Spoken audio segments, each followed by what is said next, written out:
économique de la classe moyenne en tuant toutes nos PME. Tout ça au profit des multinationales. Devant moi, je vois un peuple qui a perdu confiance envers cette institution gouvernementale, car vos élus ne vous écoutent plus. Devant moi, je vois pas des anti-masques, mais plutôt des personnes qui désirent des dirigeants qui ne les infantiliseront pas. Je suis une mère au front qui n'abdiquera jamais face à l'avenir que le gouvernement nous réserve. Rendu ici, ce n'est pas une question de choix, mais d'obligation pour nos générations et de ceux qui nous précéderont.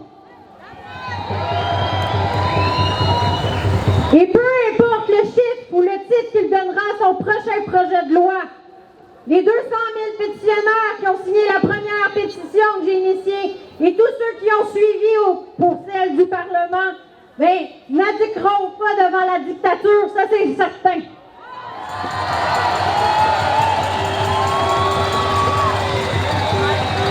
Jamais nous les Québécois, on pourra accepter une inversion de notre normalité constitutionnelle.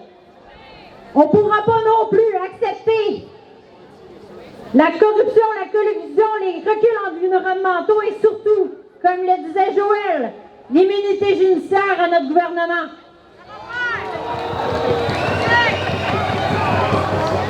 L'heure est au bilan, M. Legault, et vous avez déjà causé beaucoup trop de victimes collatérales. Chers Québécois, chers Québécoises, il y a péril en la demeure. J'ai testé la démocratie pour vous. Elle est partie. L'opposition n'écoute plus ses électeurs et j'en suis témoin. Le seul député ayant accueilli l'une de mes pétitions est M. Guy Ouellet.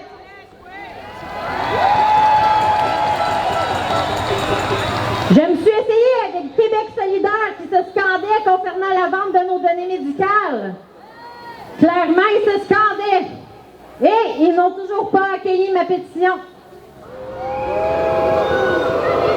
J'ai également fait appel aux libéraux qui exprimaient leur opposition envers cette technologie de reconnaissance faciale pouvant mener à de la discrimination raciale et des arrestations injustifiées. Savez-vous quoi? Aucune nouvelle. J'ai reçu aucune nouvelle non plus concernant les pétitions pour nos enfants et je ne suis pas la seule citoyenne à qui c'est arrivé. Aucun élu n'a voulu se prononcer sur l'avenir, l'environnement sanitaire dans lequel nos enfants grandissent en ce moment dans les écoles. Devant moi, je vois des manifestants qui ont le souci de la dignité humaine, de la santé de leurs enfants et de notre santé économique et de la liberté politique.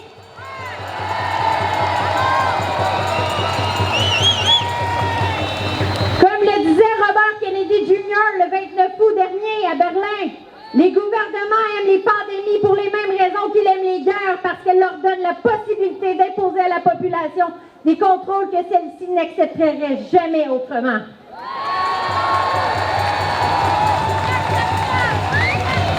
Telle une Gauloise pacifique, j'attendrai avec impatience la version 2.0 de ce projet de loi 61. Serez-vous des Gaulois pacifiques avec moi?